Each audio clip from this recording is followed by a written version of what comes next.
Bien, mes frères et sœurs, que le Seigneur vous bénisse, que le Seigneur vous garde. Gloire au Seigneur. Alléluia. Nous voyons que les nations ne connaissent pas le Seigneur. Nous voyons qu'ils sont dirigés par des gens de guerre, par des gens assoiffés de sang.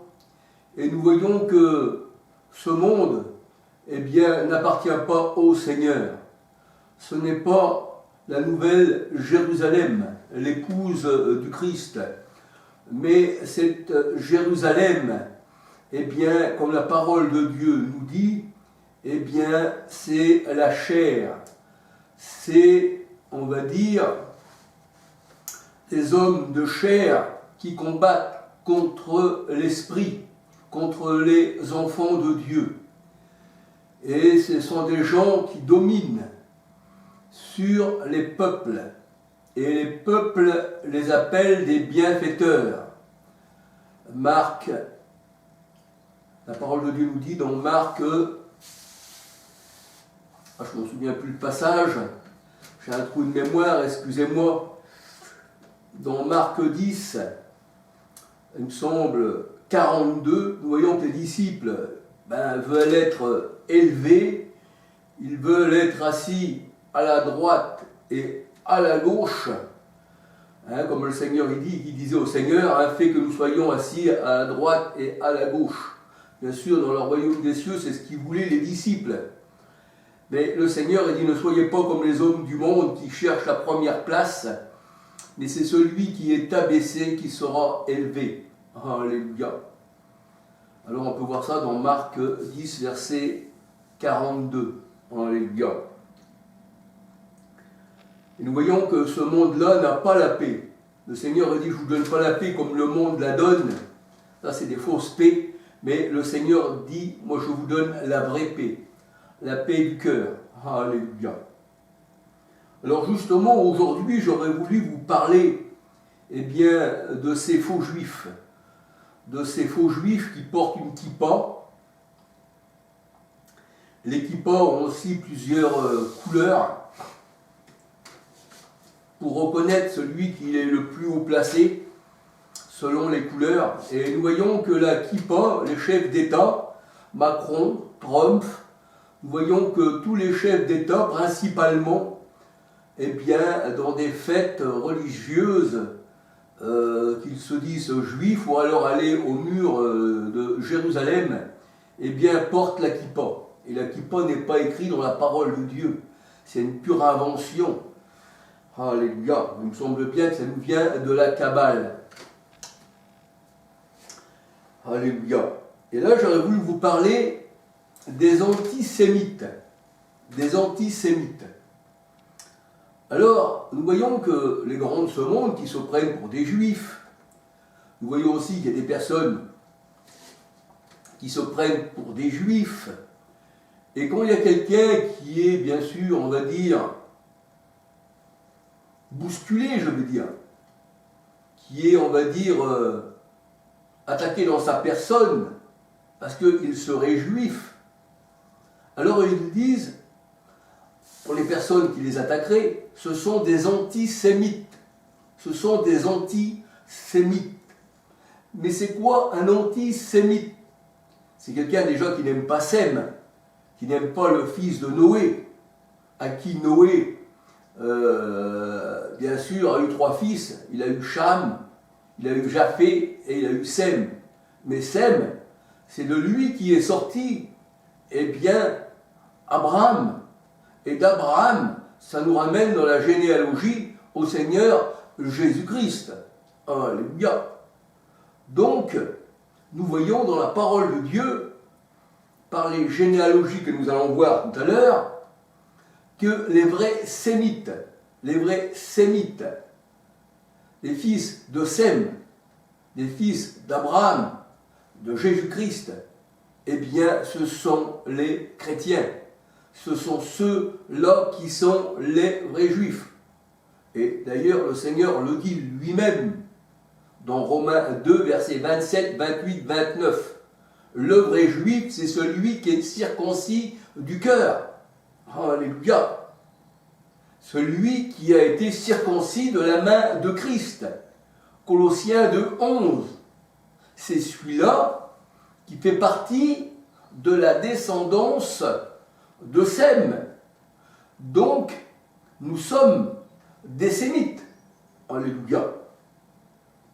Alors on peut dire qu'aussi, les Juifs, au temps du Christ, même encore aujourd'hui, il y en a qui se convertissent au Seigneur, eh bien, ce seront des vrais Juifs. Ce seront des vrais Sémites. Alléluia. Gloire au Seigneur. Alors c'est vrai que ce que je vous dis, ça vous paraît peut-être bizarre, mais la parole de Dieu ne pense pas comme l'homme. Parce que l'homme, sa pensée, eh bien, elle est en adversité au Seigneur. Alléluia. C'est pour ça que le Seigneur dit, vos pensées ne sont pas mes pensées, parce que vos pensées, c'est la pensée des hommes. C'est l'adversité, c'est Satan. Matthieu 16, verset 20 à 23. Alléluia. C'est pour ça que nous avons la pensée du Christ. Et le Seigneur nous fait voir qui est un vrai sémite, un vrai juif. Parce que le mot juif, ça veut dire bien sûr Judas, Judaine, Judas, juif, qui veut dire louange à l'Éternel. Et Jésus, il est de la tribu de Judas, et il est le roi des Juifs. Il est notre roi à nous. Il n'est pas le roi des Juifs selon la chair, de ceux qui l'ont crucifié. Nous allons voir tout ça dans la parole de Dieu. Parce que la parole de Dieu, elle dit, il y en a qui se disent juifs, mais ils sont une synagogue de Satan. Le vrai juif est circoncis du cœur. Alléluia.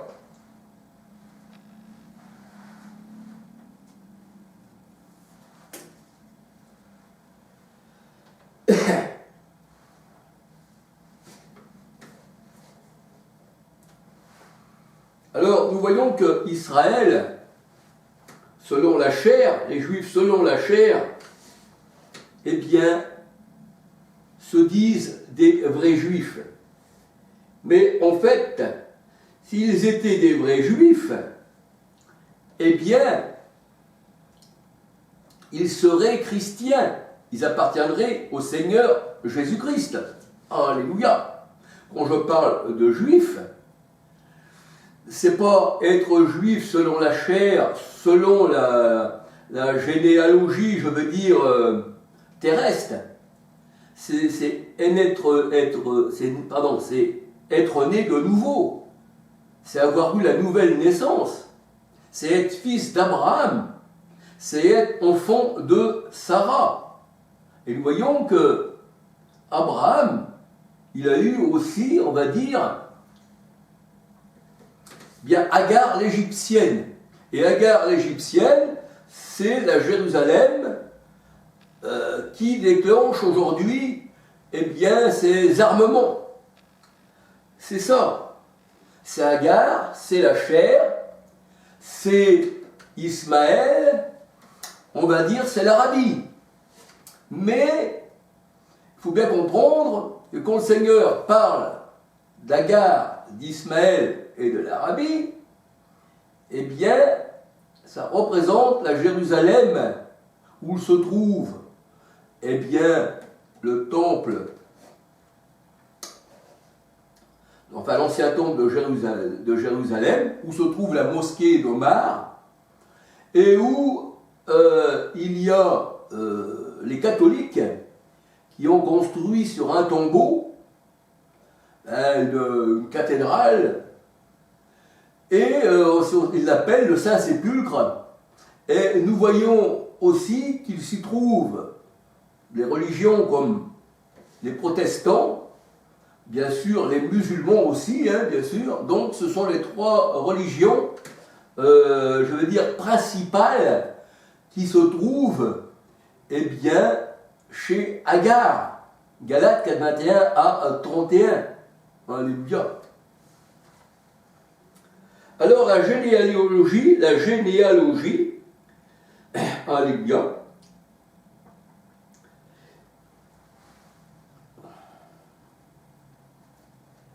Alors ces gens-là se disent sémites, bien entendu. Alors, nous allons voir que Sem, un des fils de Noé, nous allons voir sa généalogie dans Genèse 10, 1, 21 à 32. Genèse 10, versets 1, 21 à 32. Genèse 10, versets 1, 21 à 32. Voici la postérité des fils de Noé. Sem, donc on pourrait dire qu'il est le premier-né. Cham et Japheth. Les fils de Japheth furent Gomer, Magog, Madéi, Javon qui est la Grèce, bien sûr, Toubal, Méchec et Tiras. Les fils de Gomer, Ashkenaz, les Ashkenaz, qui sont aussi, paraît-il, des Juifs, les Ashkenaz, Ripha et Togarma. Les fils de Javon, Elisha, Tartis, Kittim et Dodanim. C'est par eux qu'ont été peuplées les îles des nations, selon leurs terres, selon leur langue de chacun, et selon les familles, selon les nations. Donc on peut dire que Japheth, fait partie des nations. Et ceux qui font partie des nations, quand le Seigneur dit dans la parole de Dieu, dans Matthieu 28, 19, « Voici, faites des disciples de toutes les nations ». Et nous allons voir que, Japheth, habitera avec Sem. Alléluia. Ça veut dire que le peuple, le vrai peuple de Dieu, les vrais sémites, les vrais juifs qui se sont convertis au Seigneur, dans Éphésiens 2, 18, le Seigneur dit des deux peuples, il n'a fait qu'un, ça fera un seul peuple et ils sont unis. Sem et Japheth, qui représentent les nations, sont unis. Bien sûr, les nations converties au Seigneur, c'est-à-dire les hommes et les femmes des nations converties au Seigneur, et aussi les Juifs convertis au Seigneur ne font plus qu'un seul peuple. Alléluia. Alors on va encore lire un peu plus loin. C'est par eux qu'ont été peuplées les îles des nations selon les terres, c'est-à-dire par eux, par les fils de Gomer, Ashkenaz et Togarma, les fils de Javon, Tarsis, Kittim et Dodanim. C'est par eux qu'ont été peuplées les îles des nations selon leur terre, selon leur langue de chacun, selon leur famille, selon leur nation. Voilà. Et après, on voit les fils de Cham, à partir de Genèse 10, versets 6 à 20, nous voyons que les fils de Cham, c'est l'Égypte, c'est les Philistins, c'est, on va dire,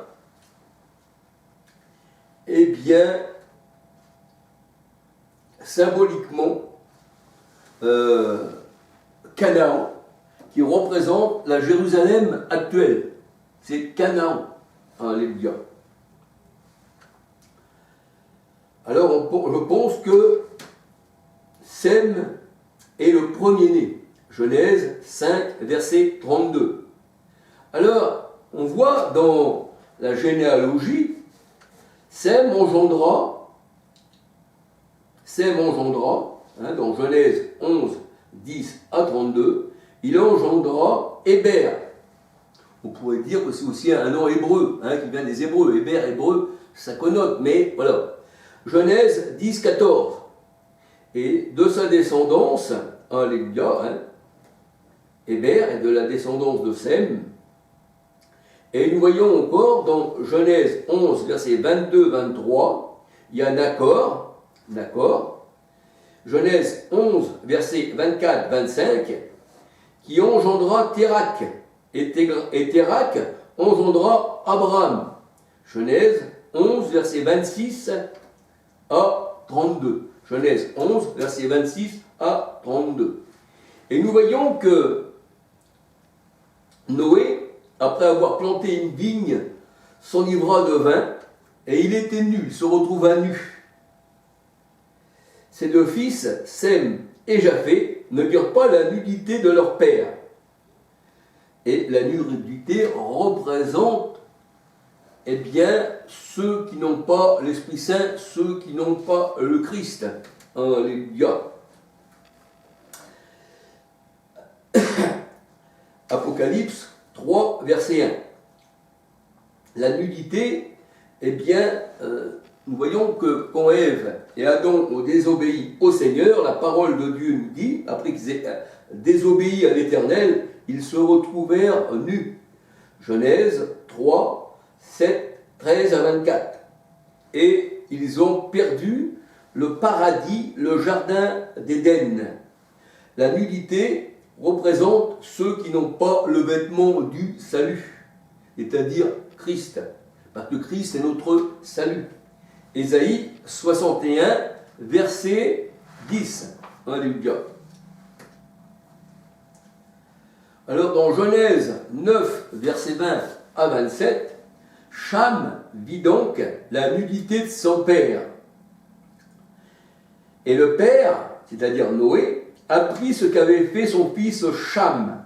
Et Noé maudit, il dit à son fils, maudit soit Canaan, c'est-à-dire maudit soit Cham, c'est-à-dire maudit soit l'Égypte, maudit soit l'Égypte.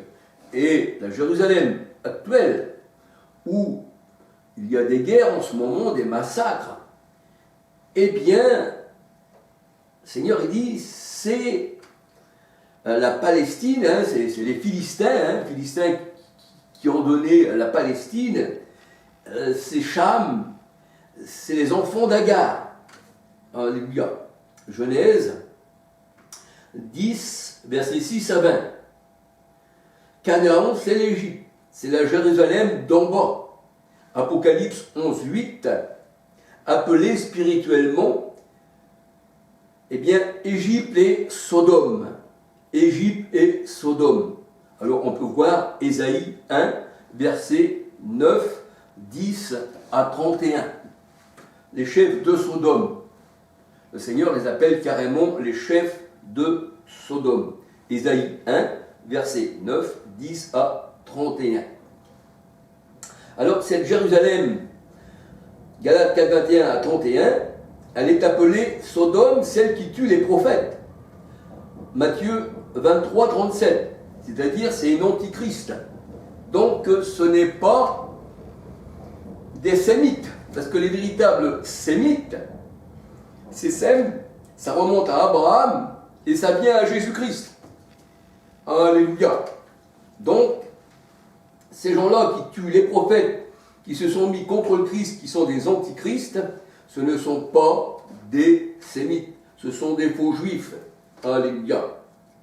Ça représente Ismaël, ça représente Agar. 1 Chronique 1, verset 28. 1 Chronique 1, verset 28.